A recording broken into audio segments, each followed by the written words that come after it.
Yeah, okay, I got a haircut and I'm growing a mustache. Chill, okay? Let's talk about Across the Spider-Verse now.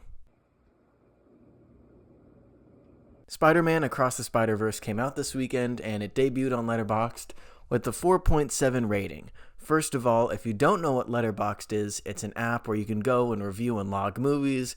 It's also like a social media platform where you can follow your friends, see what movies they've been watching and what they rated it.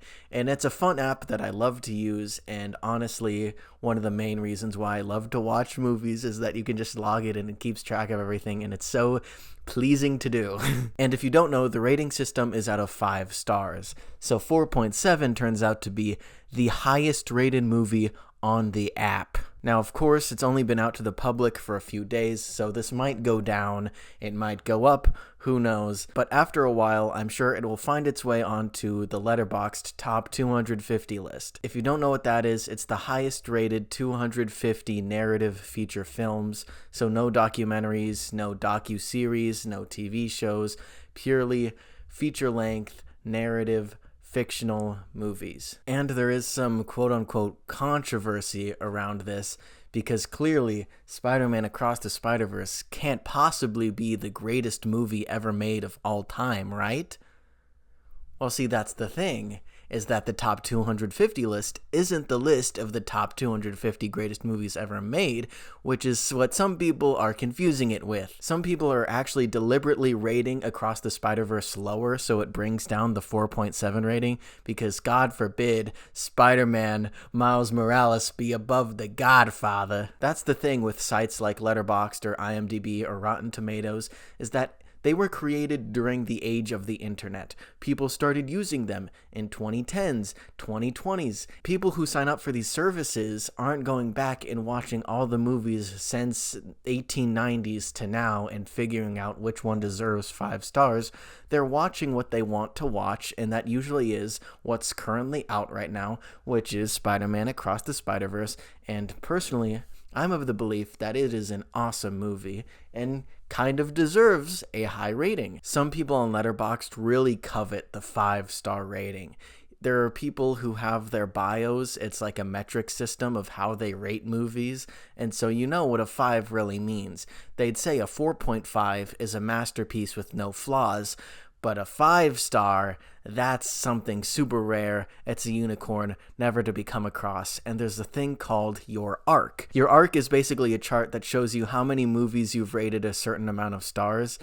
And really what a lot of people want is their 5-star slot to be the lowest of them all, and maybe 3 be like the top. And so it's sort of most of them are a curve like that, a bell curve, I believe it's called. I'm no mathematician here, but I think that's what it is. Because in reality, most movies are just in that 3-star middle spot. Not every movie is 1 star super bad, like trash, but not every movie is also 5 stars amazing. I'm going to go see it 50 times in theaters. And so most movies do find themselves around that 2, 3, 4-star slots, and it creates a nice curve. That's what mine looks like. I will admit, back in the day, I was being a little too snobby when it came to my 5 stars, and now I'm trying to relax, loosen up a bit. For me personally, a 5-star movie is usually one I have to watch twice, just to do a little double take to make sure it holds up on a second watch. And after the second watch, that's usually when I decide, oh yeah, this is a 5-star. But some people go in first watch really excited, it's amazing, they log it 5 stars, and that's it. They forget about it. And that's valid too. And I'd also like to talk about that the majority of Letterboxd users probably fall into one of 2 categories. One category being a real cinephile, one that has watched thousands of movies, a lot of them from the olden times, black and white, in silence, and this is what we'd consider quote-unquote snobs. And the other one, more nerdy. They like Marvel. They like DC. They like Star Wars and Lord of the Rings. So when these are your 2 main demographics, it makes sense that the top 250 list looks the way it does. Because recently, Guardians of the Galaxy Volume 3 made its way onto the top 250 list with a rating of 4.2. Hey, so by the time I recorded and edited this, Guardians 3 is no longer on the top 250 list, but it was there for a little bit. And I think the points I make still stand around it, but just thought I'd give that update. Now, this made the snob side pretty angry, because genuinely, if you do critically think about it, if we take all movies that have ever been made since the beginning of time, foreign ones, non-American ones, every single movie that's ever been made, and we pick out the top 250 best ones ever made, will Guardians of the Galaxy Volume 3 really be on that list? To some, and I think that's what the beauty of art is. But the thing is, a lot of Letterboxd users are American, are male, are straight, and white. And that means a lot of movies that are really good get overlooked. So if you do want the top 250 list on Letterboxd to reflect what actually is the best movie of all time, well, why don't we take a little gander at the 2022 Sight and Sound list? If you don't know what the Sight and Sound list is, basically every 10 years, a group of filmmakers and critics write their little list of their top 10 movies of all time, and they submit it, and then they make a list of what those people decided.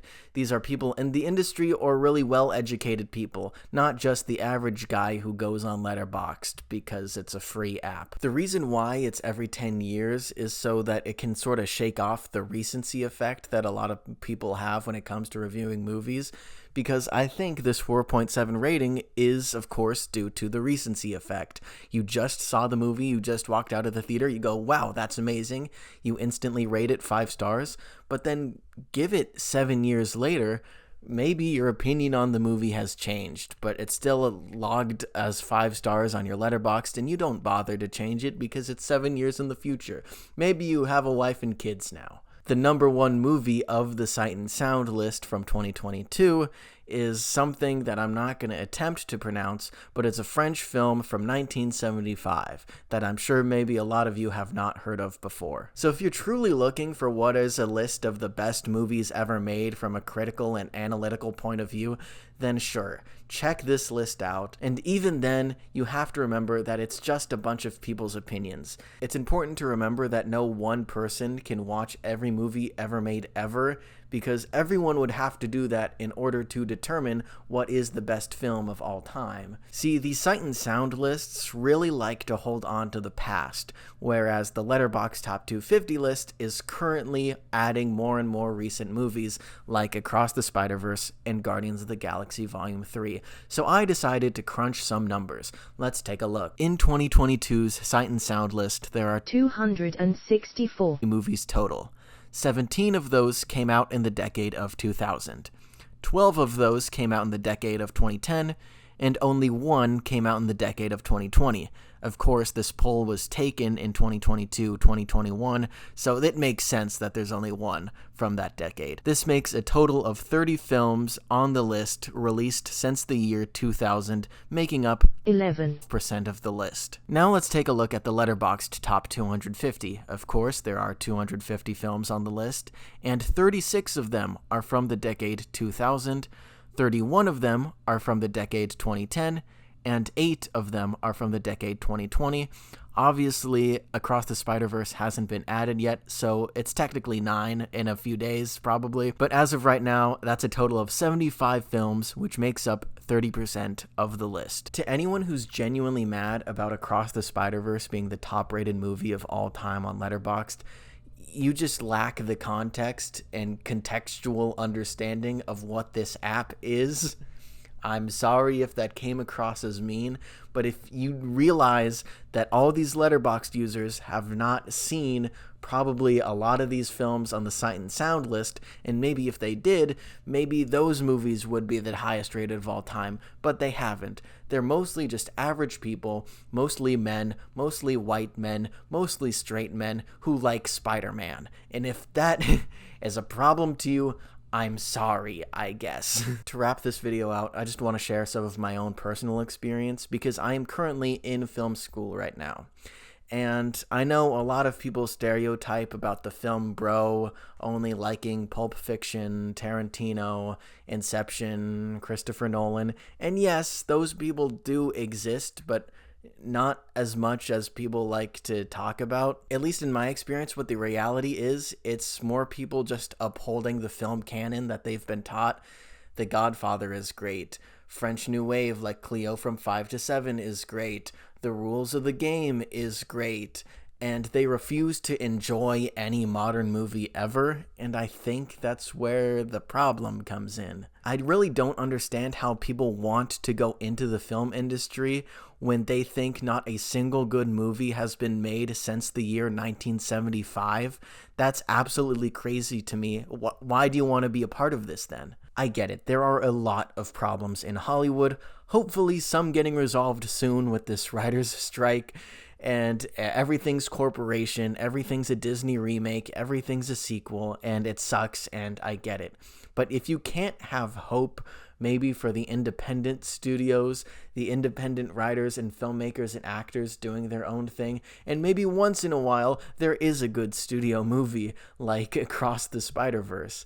If you can't have hope like that, then I don't think you should be going into this industry. In one of my screenwriting classes this past semester, we had someone who's an actual real writer's room writer for sitcoms come into our class, and we did a Q&A with them. And I asked him the question, is it more important to watch the classics or what's currently coming out? And his answer was, what's currently coming out. Because, to be honest, if you want to be in this industry, you have to keep up with what is coming out, what the trends are, what's making money, and so that you can position yourself into doing what you want to do. And this is why I like watching a lot of modern movies more than some of the older stuff. And maybe I'll get hate for never watching some of the classics, and I'm trying to get around to them, but I will always prioritize a new release over a classic. You tell me, as someone who's currently about to enter the industry, who am I more likely to run into at a Mixer networking event?